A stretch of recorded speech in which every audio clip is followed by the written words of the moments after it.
বিরোধী এই পঞ্চায়েতের বিরোধী দলনেতা সহ আমাদের সমস্ত মেম্বাররা এখানে উপস্থিত আছেন এবং আমাদের দলীয় নেতৃত্বরা আছেন। আমাদের সবথেকে বড় অভিযোগ হচ্ছে বিমাতৃসুলভ পঞ্চায়েত থেকে আচরণ করা হচ্ছে।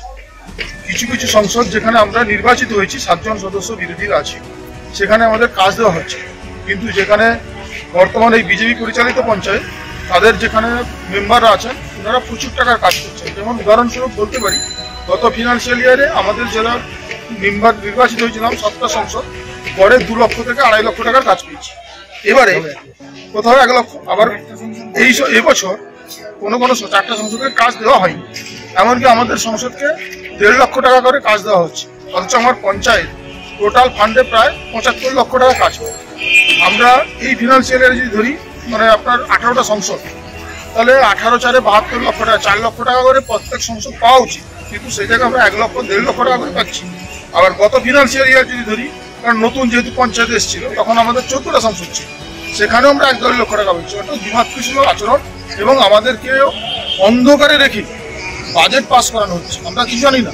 এমনকি কোনো সংসদের মিটিং ডাকা হচ্ছে, মানে অবৈধভাবে কার্যকলাপ করা হচ্ছে, অর্থাৎ সেই সংসদে মিটিং না রেখে সেটা রেজুলেশন করানো হচ্ছে, মানুষকে প্ররোচনামূলক কথাবার্তা বলে কাজ করানো হচ্ছে। এমনকি আবাস যোজনা নিয়ে এই পঞ্চায়েত দলীয়ভাবে রাজনীতি করছে, আমাদেরকে অন্ধকারে রেখে একটা মেসেজ করে দেবে 24 ঘন্টার মধ্যে আগামীকাল মিটিং আপনারা চলে আসবেন, যেটা আইনের পরিপন্থী। অর্থাৎ ন্যূনতম একটা প্রত্যেক পঞ্চায়েত মেম্বারকে অন্তত 7 দিন আগে জানানো উচিত, সেটা করা হয় না। 24 ঘন্টা 12 ঘন্টার আগে ডেকে দেওয়া হয় আমাদের।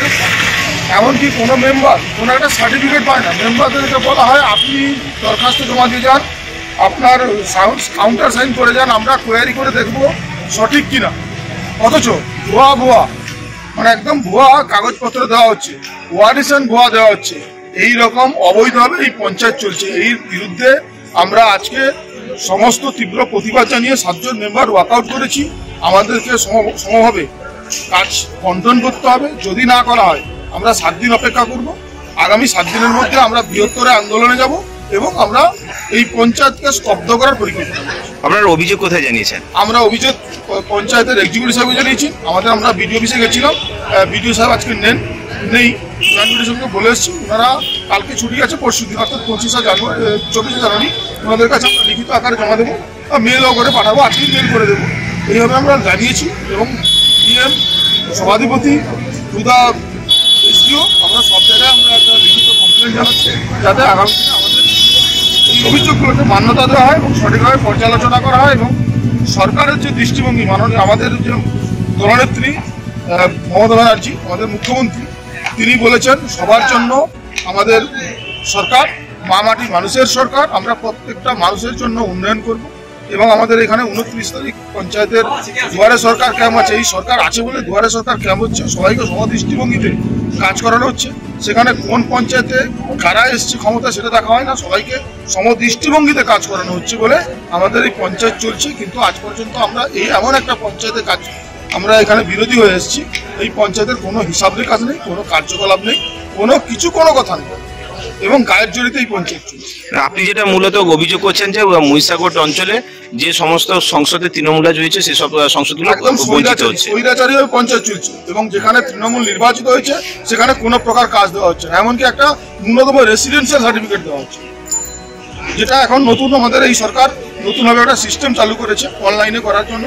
আমি অন্তত মামাটি মানুষের সরকারকে ধন্যবাদ জানাবো এটা করার জন্য। আমরা অন্তত যারা বিরোধী, অন্তত আমরা মনের সাহস পেয়েছি যে আমরা অনলাইনে কিছু কাজ করতে পারি, সার্টিফিকেট আপলোড করতে। এর জন্য আমরা আমাদের সরকার বাহাদুরকে এবং আমাদের দলনেত্রীকে ধন্যবাদ। আমরা আজকে সেক্রেটারি প্রধানের নির্দেশক্রমে মিটিং রেখেছি। এটা হচ্ছে যে টাকাটা ঢুকেছে সেটা সম্পর্কে টেন্ডার প্রসঙ্গ সমস্ত বিষয়ে একটা আলোচনা করব। মিটিংয়ের আগে যথারীতিভাবে গত দিনে যেরকম করতো হঠকারিতাভাবে যা সিদ্ধান্ত নিত এবং এবারেও সেই পদক্ষেপটা উন্মোচন করাতে তখন বিরোধী দলনেতা সহ আমাদের যে 7 জন মেম্বার, সংশ্লিষ্ট 6 জন মেম্বার, ওরা তখন কিন্তু অলরেডি ওয়াকআউট করেছে। খবর পেয়ে আমরা এলাম, ধ্রুববাবু, হরি সহ সুব্রত, এরা সমস্ত খবর পেয়ে এলো এই ব্যাপারটা কি হচ্ছে। আমরা সেটাকে সলিউশনের জায়গায় যাওয়ার চেষ্টা করেছি, কিন্তু হঠকারিতা এমনভাবে সেখানে কোনো প্রকারে কার্যকরিতা হয়নি। আমি জানি যে পঞ্চায়েতের সিস্টেম অনুসারে যে টাকাটা অ্যালটমেন্ট হয় সেটা হচ্ছে ভৌগোলিক দিক দিয়ে, পপুলেশনের দিক দিয়ে। এবার বাকি হচ্ছে কি যেখানে সেই রকম কাজের পরিবেশ নেই সেই জায়গার ক্ষেত্রে একটু চিন্তাভাবনা একটু অন্যরকম হয়, অপরদিকে একটা চিন্তাভাবনা হয়। সেটা কিন্তু সামগ্রিকভাবে আলোচনার মাধ্যমে। গতদিনে এই পঞ্চায়েত চলেছে, বিরোধী দলনেতা ছিল, বিরোধী সদস্য ছিল, তাদেরকে মান্যতা দিয়ে যথারীতিভাবে সহমত পোষণের মাধ্যমে যদি এলাকার ডেভেলপমেন্টের সার্বিক স্বার্থে যদি উন্নয়ন হয়ে থাকে, বর্তমান দিনে এই জিনিসটা হচ্ছে কেন, এটা একটা অভিযোগ। আর একটা কি, ওন ফান্ডটা হচ্ছে ব্যক্তিগত মনে করেছে বিজেপি পরিচালিত এই পঞ্চায়েত, এদের ব্যক্তিগত ওন ফান্ডটা মনে করে নিয়েছে। যত্রতত্র ব্যয় করা এবং যেভাবে রেজুলেশনে বোঝা মেরে ব্যয় করছে, সেখানে একটা বাজার আছে পিছাবনি লবণ সত্যাগ্রহের পীঠস্থান, পিছাবনি মার্কেট, সেখানে মন্দির আছে বিশাল ধরনের, এখানেও যেমন হওয়া দরকার আছে সেখানেও হওয়া দরকার আছে, কিন্তু ওন ফান্ডটাকে একটা জায়গায় ব্যয় করা হচ্ছে। একটা সংসদ যদি 10 লাখ থেকে 15 লাখের জায়গায় যায়, আর একটা সংসদ যদি 1 লাখ টাকা থেকে 1.5 লাখ টাকায় যায়, তবে নিশ্চয়ই বিমাতৃসুলভ আচরণ হচ্ছে। এবার ঘাটুয়ার একটা সংসদ যেখানে মানিক ঘোড়াই জিতেছিল, সেখানে 1 টাকাও কাজ করেনি, 1 টাকাও দেয়নি, একটা ফিনান্সিয়াল ইয়ারে 1 টাকাও দেয়। এবার এখানে আমরা জানি যে ট্যাক্স থেকে আসছে, ঘরের কর থেকে আসছে, এবার বিভিন্নভাবে বিল্ডিং পারমিশন এইগুলো থেকে টাকা পরপর আস্তে আস্তে এবং টেন্ডারের মাধ্যমে যে মানে সিকিউরিটিগুলো জমা হচ্ছে, সে মানে ফর্ম কেনার ক্ষেত্রে যে টাকাটা দিচ্ছে সেখান থেকে জমা হয়ে হয়ে গত দিনে 23 লক্ষ টাকার অনেক বেশি এখানে ছিল। সেই টাকাটাকে তছনছ করে এই কিছুদিন আগে সম্মুখ ধ্যান ধারণা পঞ্চায়েত সম্পর্কে, ঠিক আছে, সম্মুখ ধ্যান ধারণা পঞ্চায়েতে মানে যখনই হবে, আমি জানি সেটা কাকে বলবে, এক্সিস্টিং মেম্বার থাকবে, সংশ্লিষ্ট আমার এখানে মানে ব্লক প্রশাসন থেকে থাকবে, কিন্তু সেটা নয়, সেখানে সম্পূর্ণভাবে একটা পার্টিবাজি আখড়া করে গেছে। অর্থাৎ জনসাধারণের টাকা নিয়ে ওখানে যথারীতিভাবে একটা কনফারেন্স করে দিল ইনডাইরেক্ট ভাবে, এবং কে বা কারা ইন্সপাইট করে এই জিনিসটা করাচ্ছে সেটা আগামী দিনে হবে। আমরা তো মানে সহযোগিতা করতে চেয়েছিলাম সার্বিক স্বার্থে, কিন্তু অসহযোগিতা যখন হচ্ছে আগামী দিনে পঞ্চায়েতে ব্যাপকভাবে একটা লড়াই হবে, এবং সেটা সেদিন বুঝিয়ে দেওয়া হবে পঞ্চায়েতের সিস্টেম অনুসারে বিরোধী দলনেতার মর্যাদাটা কোথায় আছে, বিরোধী দলনেতার সিগনেচার ব্যতি রেখে এবং বিরোধী সদস্যদের কোনো প্রকারে মান্যতা না দিয়ে যে জিনিসটা চলছে, এই পঞ্চায়েত বেশি দিন স্থায়ী হবে না। আর এরা যদি মনে করে এই মানে 5টি বছরে এসে নির্বাচিত ক্ষমতার দম্ভে যদি মনে করে যে বিরাট ধরনের আমরা একটা মসনদে বসছি, তার পুনরাবৃত্তি হবে ধ্বংসের জায়গা। এখানে এখানে এখানে টেন্ডার হবে গোটা, এখানে যে কোনো ভাবে যে সমস্ত জিনিস, যেখানে একটা ড্রেন হচ্ছে ওন ফান্ড থেকে, সেখানে 20,000 30,000 দেওয়ার ক্ষেত্রে অন্তরায় থাকে, জলটা নির্গত হতে পারে না। সেখানে যদি এক্সিস্টিং মেম্বার যদি কাগজ বিরোধী করে, সেখানে কিন্তু পরিদর্শনও করতে যায় না, যে টাকা ধরা আছে সেইটাই দেওয়া হবে। অতএব এইরকম ভাবে পঞ্চায়েতটা চালাচ্ছে।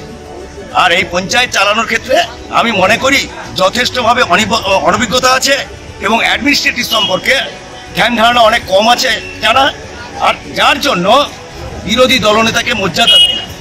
আমাদের পঞ্চায়েতের জেনারেল মিটিং ছিল, আমাদের 7 জন মেম্বার, বিরোধী দল মানে আমাদের যে নেতৃত্ব দেয় সুশান্ত পণ্ডা সহ 7 জন মেম্বার উপস্থিত ছিলেন। সেক্ষেত্রে কাজের যে অগ্রাধিকারের ক্ষেত্রে বা কাজের আমাদের নির্বাচিত সদস্যদের এলাকায় এনারা মানে পঞ্চায়েতে যে কাজের ভাগের নিরিখে এনারা টাকা দিতে চাইছে না, সেই নিরিখে প্রথম শুরু হয়। এবং বিভিন্ন দিক থেকে যে আমাদের গ্রাম সংসদ সভা বা বিভিন্ন আলোচনা সভা, সেটা একতরফাভাবে তারা রাজনীতিগত পঞ্চায়েতের আইনকে বিদ্যাঙ্গুষ্ট দেখিয়ে একতরফাভাবে দলীয় একটা আখড়ার মতো করতে চাইছে, এবং যা করে নিজেরা দলীয় সিদ্ধান্ত করে নিয়েছে। পঞ্চায়েত মিটিং চলাকালীন তিনারা বলেন যে আমাদের সর্বাধিক মেম্বার, আমরা সংখ্যা থেকে আমরা এই কাজগুলো পাস করিয়ে নিলাম। এইটা হচ্ছে এদের মূল বিষয় বা মূল থিওরি।